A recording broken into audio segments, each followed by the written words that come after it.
नमस्कार, DD news के इस विशेष समाचार प्रसारण में आप सभी का स्वागत है। मैं हूं आंचल गुलाटी गुंबर, मेरे साथ है मेरी सहयोगी गार्गी। तो आइए सीधे रुख करते हैं सबसे पहले सुर्खियों की तरफ।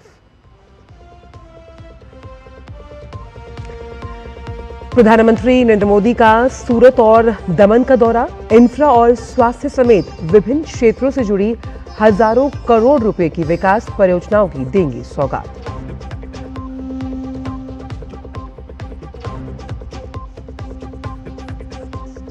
अमेरिकी राष्ट्रपति डोनाल्ड ट्रंप ने प्रधानमंत्री को बताया अपना अच्छा मित्र, कहा जल्द होगा भारत अमेरिका के बीच व्यापार समझौता।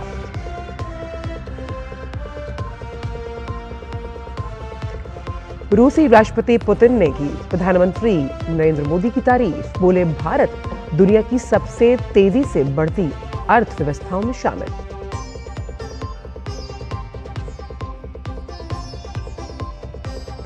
विश्व पर्यावरण दिवस आज, पर्यावरण संरक्षण को गति और हरित विकास की ओर अग्रसर भारत। पिछले 12 साल में केंद्र सरकार ने पर्यावरण, वन और वन्य जीवन संरक्षण के क्षेत्र में उठाए कई ऐतिहासिक कदम।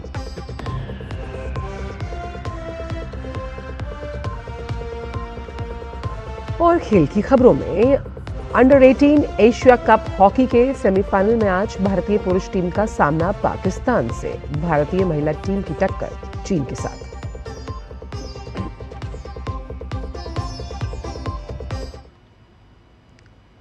और आइए अब जानते हैं सभी खबरों को विस्तार के साथ। प्रधानमंत्री नरेंद्र मोदी आज गुजरात और दमन के दौरे पर रहेंगे। इस दौरान प्रधानमंत्री गुजरात, दमन और लक्षद्वीप के लिए हजारों करोड़ रुपए के विभिन्न विकास परियोजनाओं का उद्घाटन और शिलान्यास करेंगे। प्रधानमंत्री सूरत में सड़क, बिजली और उद्योग से जुड़ी 18,800 करोड़ रुपए से अधिक की कई विकास परियोजनाओं की आधारशिला रखेंगे और राष्ट्र को समर्पित करेंगे। प्रधानमंत्री मोदी सूरत के हाजीरा में औद्योगिक कार्यों और अवसंरचना परियोजनाओं की समीक्षा भी करने वाले हैं। इसके अलावा प्रधानमंत्री सूरत में 200 बिस्तर वाला ESIC अस्पताल का भी उद्घाटन करेंगे, जो आधुनिक स्वास्थ्य सेवाएं प्रदान करेगा। प्रधानमंत्री इसके बाद केंद्र शासित प्रदेश दादरा और नागर हवेली और दमन और दीव भी जाएंगे। दमन में प्रधानमंत्री करीब 2,970 करोड़ रुपए की विकास परियोजनाओं का उद्घाटन और शिलान्यास करने वाले हैं। इस दौरान प्रधानमंत्री दमन में स्वामी विवेकानंद ग्राउंड में एक विशाल जनसभा को भी संबोधित करेंगे। दमन में प्रधानमंत्री नमो हवाई अड्डे का नया टर्मिनल भवन राष्ट्र को समर्पित करेंगे। इसके अलावा प्रधानमंत्री मोदी दमन में 270 करोड़ रुपए की लागत से बने नमो अस्पताल का भी उद्घाटन करेंगे। साथ ही प्रधानमंत्री मोदी 359 करोड़ की लागत वाले आइकॉनिक ब्रिज, 231 करोड़ की लागत से बने दमन कन्वेंशन सेंटर और 225 करोड़ की लागत वाले निफ्ट कैंपस को भी राष्ट्र को समर्पित करेंगे।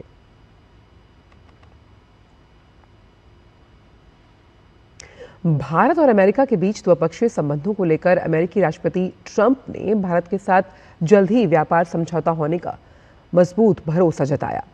व्हाइट हाउस के ओवल ऑफिस में पत्रकारों से औपचारिक बातचीत करते हुए राष्ट्रपति ट्रंप ने प्रधानमंत्री की जमकर सराहना की। उन्होंने प्रधानमंत्री को अपने एक बेहद अच्छे मित्र के तौर पर बताते हुए कहा, दोनों नेताओं के बीच आपसी संबंध बहुत मजबूत है और इसी का परिणाम है कि दोनों लोकतांत्रिक देश व्यापारिक समझौते की दिशा में तेजी से आगे बढ़ रहे हैं। राष्ट्रपति ट्रंप ने पूरी उम्मीद जताई कि दोनों देशों के बीच व्यापार वार्ता बिल्कुल सही दिशा में आगे बढ़ रही है। ये समझौता निश्चित रूप से धरातल पर उतरेगा। उन्होंने बेहद गर्मजोशी के साथ कहा, हम इस समझौते तक जरूर पहुंचेंगे क्योंकि मुझे प्रधानमंत्री मोदी बेहद पसंद है, वह मेरे अच्छे मित्र हैं और हमारे बीच बेहतरीन तालमेल है।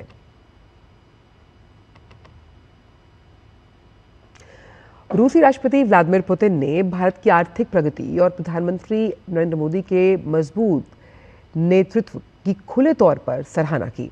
पुतिन ने कहा कि भारत आज दुनिया की प्रमुख अर्थव्यवस्थाओं में शामिल है और सबसे तेज आर्थिक दर दर्ज करने वाले देशों में से एक है और रूस भारत को अपना विश्वसनीय साझेदार मानता है। रूसी राष्ट्रपति ने इस बात को रेखांकित किया कि भारत की ये बड़ी उपलब्धि अचानक नहीं मिली है, बल्कि ये प्रधानमंत्री नरेंद्र मोदी के कौशल नेतृत्व में वहां की सरकार और भारतीय जनता की वर्षों की कड़ी मेहनत और निरंतर प्रयासों का परिणाम है। इसके साथ ही राष्ट्रपति पुतिन ने भारत और रूस के बीच गहरे रणनीतिक संबंधों का जिक्र करते हुए द्विपक्षीय व्यापार, निवेश और ऊर्जा सहयोग की महत्वपूर्ण भूमिका पर भी जोर दिया।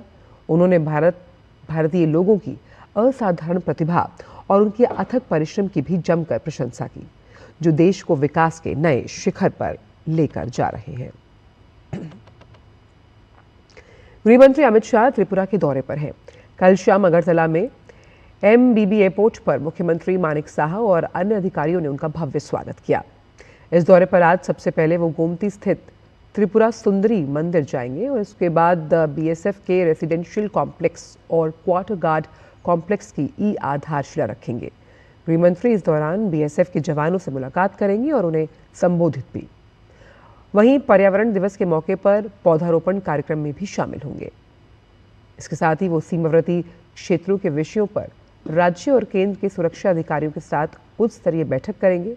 उनकी यात्रा के मद्देनजर राज्य सरकार ने प्रशासनिक और सुरक्षा मामलों की एक उच्च स्तरीय बैठक आयोजित की।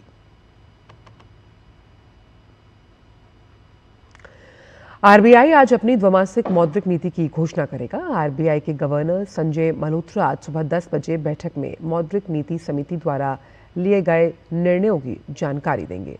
गवर्नर की अध्यक्षता में गठित 6 सदस्यीय समिति बुधवार से ब्याज दरों, इन्फ्लेशन के दृष्टिकोण और विकास अनुमानों जैसे प्रमुख पहलुओं पर विचार विमर्श कर रही है। ये उम्मीद जताई जा रही है कि RBI मुख्य रेपो रेट में कोई बदलाव नहीं करेगा और ये 5.25 पर अपरिवर्तित रहेगी। खबर असम से, जहां आज असम कैबिनेट का विस्तारीकरण किया जाएगा। मुख्यमंत्री हेमंत बिस्व शर्मा ने घोषणा की कि कैबिनेट में 12 मंत्रियों को शामिल किया जाएगा। कैबिनेट में 4 नए चेहरों को जगह दी गई है। इनमें भाजपा के अश्वनी रे सरकार, वहीं नीलिमा देवी, सुशांत बोरगोहान के साथ साथ पूर्व विधानसभा अध्यक्ष विश्वजीत देमारी शामिल हैं। असम गण परिषद के वरिष्ठ नेता केशव महंत को भी मंत्रिमंडल में जगह दी गई है। वो पिछली सरकार में भी मंत्री रह चुके हैं। इसके अलावा पिछली विधानसभा के अध्यक्ष विश्वजीत देमारी का नाम भी मंत्रियों की सूची में शामिल है। मुख्यमंत्री की पहली कैबिनेट में शामिल रहे भाजपा नेताओं अशोक सिंघल, रनोज पेगू, बिमल बोरा, जयंत मल्ला बरुआ, कौशिक रॉय, कृष्णेंद्र पॉल और पीयूष हजारिका भी मंत्रिपरिषद में शामिल होंगे। मुख्यमंत्री हेमंत बिस्व शर्मा ने सोशल मीडिया पर पोस्ट कर बताया, सभी मंत्री आज दोपहर 12:45 पर कैबिनेट मंत्री के रूप में शपथ लेंगे। गौरतलब है कि हेमंत बिस्व शर्मा ने 12 मई को 4 मंत्रियों के साथ मुख्यमंत्री पद की शपथ ली थी। अब मंत्रिपरिषद के विस्तार के साथ उनकी सरकार का पूर्ण स्वरूप सामने आएगा। आज विश्व पर्यावरण दिवस है। ये दिन लोगों को पर्यावरण संरक्षण के प्रति जागरूक करने के लिए प्रेरित करने के उद्देश्य से मनाया जाता है। स्वच्छ हवा, निर्मल जल और हरियाली से भरपूर प्रकृति, यही स्वस्थ जीवन की आधारशिला है। लेकिन तेजी से बढ़ता प्रदूषण, जंगलों की कटाई और जलवायु परिवर्तन पृथ्वी के भविष्य के लिए गंभीर चुनौती बन चुके हैं। विश्व पर्यावरण दिवस का उद्देश्य इन्हीं चुनौतियों से निपटना और लोगों को जागरूक करना है। पिछले 12 वर्षों में मोदी सरकार ने भी पर्यावरण, वन और वन्य जीवन संरक्षण के क्षेत्र में कई ऐतिहासिक कदम उठाए हैं। रुक करते हैं खेल जगत से जुड़ी कुछ खास खबरों का। अंडर 18 एशिया कप हॉकी में शानदार फॉर्म में चल रही भारतीय टीम का सामना आज सेमीफाइनल में पाकिस्तान से है। भारतीय पुरुष टीम पूल ए में 3 जीत और 1 हार के साथ दूसरे स्थान पर रही। टीम ने अब तक 32 गोल किए, 6 गोल खाए हैं और भारत ने कजाकिस्तान को 13-0 से, कोरिया को 4-1 से, चीनी ताइपे को 13-1 से हराया, जबकि जापान के खिलाफ भारत को 2-4 से हार मिली। कप्तान केतन कुशवाहा 7 गोल के साथ टीम के शीर्ष स्कोरर हैं।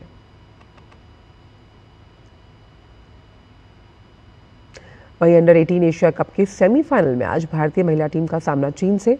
टीम इंडिया इस मुकाबले में शानदार प्रदर्शन को जारी रखने के लक्ष्य से उतरेगी।